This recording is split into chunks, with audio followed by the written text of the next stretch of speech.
video itu keluar juga saya tidak tahu. Tahu-tahu bisa keluar seperti itulah. Dan saya berharap tidak berdampak terhadap diri saya, terutama terhadap diri saya ya, terhadap keluarga lah istilahnya.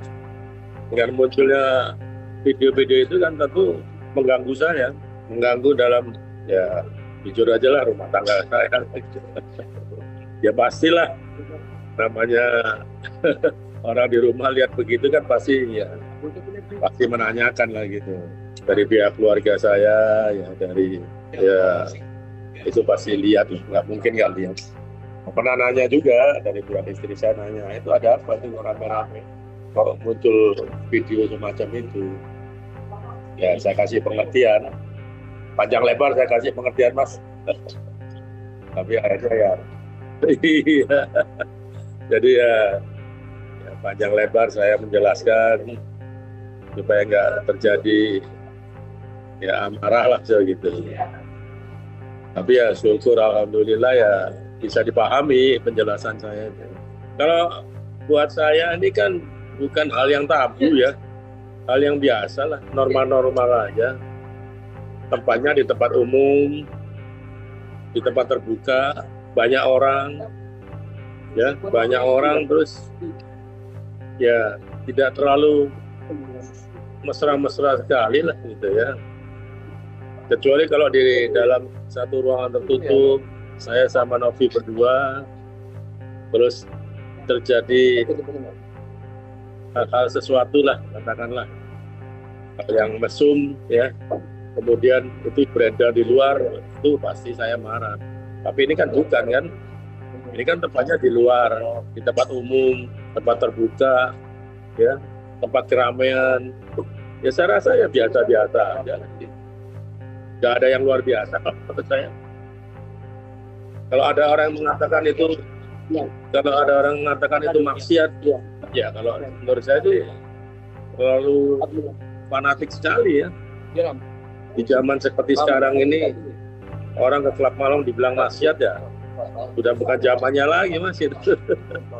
Enggak lah mas, ini kasus apa kok dilapor-laporkan, ini kasus kecil ini mas. Nggak perlu dilapor-laporkan buat apa? Ya kalau dilaporkan ya, kalau menurut saya ya bukan istilahnya ya, bukan tipe saya lah kalau itu. Saya kasih tahu teman-teman dalam waktu dekat juga ya, kami mungkin akan melaporkan Novi atas dugaan pasal pemalsuan ya teman-teman ya. Jadi kami mendapatkan informasi awal ada pemalsuan yang dilakukan oleh Novi terhadap dokumen-dokumen otentik ya, dan ini sedang kami verifikasikan ke instansi terkait ya, instansi pemerintah terkait. Jadi sekali kita mendapatkan konfirmasinya secara online, secara elektronik, kita sudah dapat konfirmasinya ya bahwa pemalsuan ini terjadi. Tetapi secara otentik saya mau memintakan dulu surat resmi dari instansi terkait. Ketika dapat surat resmi ini, maka kami akan melaporkan pula Novi ke kepolisian ya atas dugaan pemalsuan dokumen ya, otentik ya. Pasal 263, pasal 266 memberikan keterangan palsu dalam data otentik. Jadi Novi ini banyak memberikan keterangan palsu di dalam data otentik sehingga keluarnya data otentik. Apa itu? Bagaimana caranya? Bagaimana modusnya? Nanti akan saya bongkar teman-teman satu persatu ya. Saya ini adalah lawyer yang disewa ya, di hire, dikasih kuasa oleh Agus ya untuk melawan Novi. Ya tentu normal untuk saya mencari boroknya si siapa namanya si ketua yayasan lah gitu loh. Itu normal. Kenapa saya harus mencari boroknya dia? Ya kan saya melawan dia. Kita kan fight secara hukum. Dan yang saya cari ini adalah pelanggaran hukum dia tuh apa aja kira-kira ya. Saya korek ya, karena memang sesuai pasal 17 Undang-Undang Advokat itu dijelaskan bahwa tugas advokat itu mencari informasi ya untuk kita bisa memenangkan kasus. Saya cuma mau masyarakat tahu gitu loh. Karena masyarakat ini selama ini menganggap si ibu yayasan itu sebagai seorang malaikat suci yang turun dari surga, yang ngurusin ODGJ, yang ngurusin bayi terlantar. Tapi kalau ngurusin bayi terlantar dalam keadaan mabok gimana ya teman-teman ya? Sorry nih, saya nanya ya. Nanti gue dilaporin lagi ke Komnas PA gitu ya. Gue sih nggak apa-apa dilaporin, dianya aja yang nanti bolak-balik kantor polisi dan gak ada juntrungannya ya. Ya itulah kalau orang yang ngerti hukum ya seperti itu ya. Saya dibilang salah, dilaporin, lu laporin aja. Gue di Cina, ya kan. Kalau gue lakukan kejahatan pun di Cina, hukumnya hukum Cina selama gue di Cina ya. Misalnya gue di Cina sekarang, gue nyolong, gue ngerampok, ya kan. Emang gue dihukum pakai hukum Indonesia walaupun gue orang Indonesia? Kagak bos, hukum Cina. Ya, jadi sejak gue pergi ke Cina, ya kan, apapun yang gue lakukan itu hukumnya yang mengikat hukum Cina, ya. Tapi kan si ibu yayasan nggak tahu. Diam aja, diam.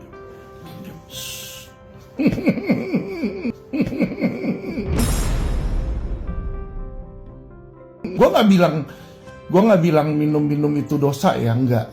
Minumnya emang nggak dosa.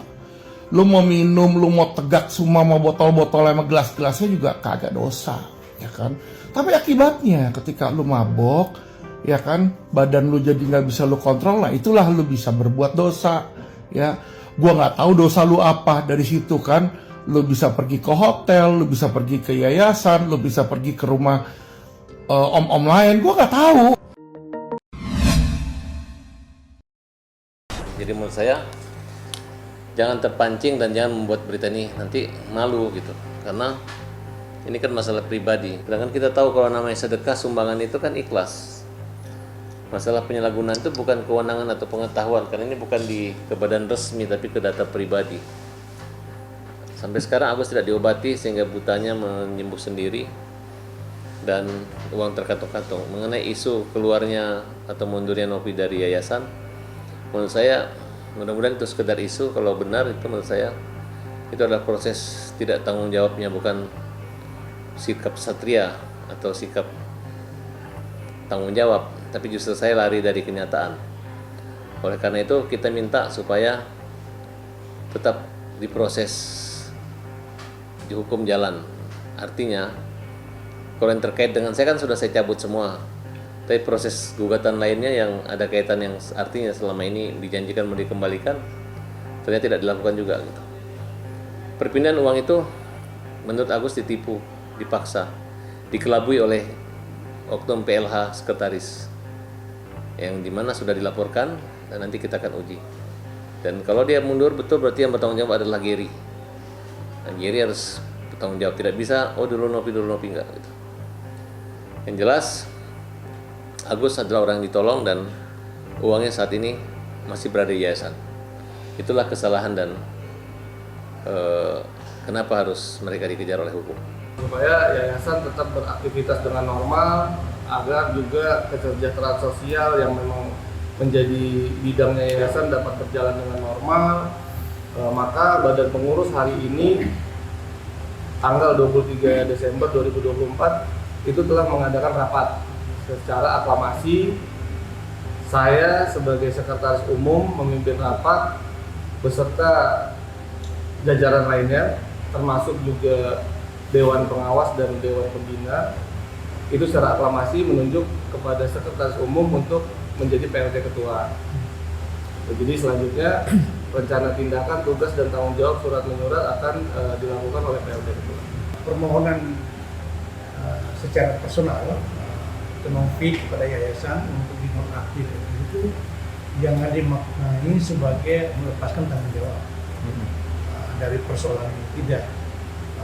Tujuan yang paling pertama adalah dia mengharapkan yayasan ini tetap eksis dalam bidang kemanusiaan, lalu tidak terhambat oleh persoalan-persoalan pribadi yang dihadapi oleh Novi. Karena kita tahu bahwa awalnya persoalan ini Agus dan yayasan, tapi sekarang menjadi meluas. Agus versus yayasan plus para pihak dengan Novi. Nah, inilah menjadi pertimbangan yang mendasar beliau meminta dinonaktifkan di dalam jabatan sebagai ketua yayasan supaya yayasan tetap eksis dan dia konsentrasi pada persoalan-persoalan. Yang diharapkan Novi pastinya yayasan tetap berjalan gitu kan, karena gini, yayasan itu dalam badan pengurus, dalam kita melakukan rencana kegiatan, keputusan rapat yang didapatkan secara kolektif kolegial itu harus ditandatangani oleh ketua.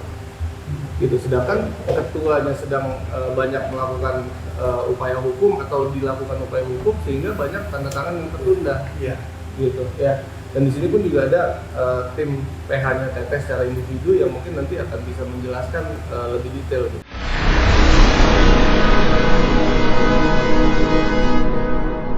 Jadi jangan lupa untuk subscribe Cumi Cumi. Ditekan ya tombol lonceng merahnya.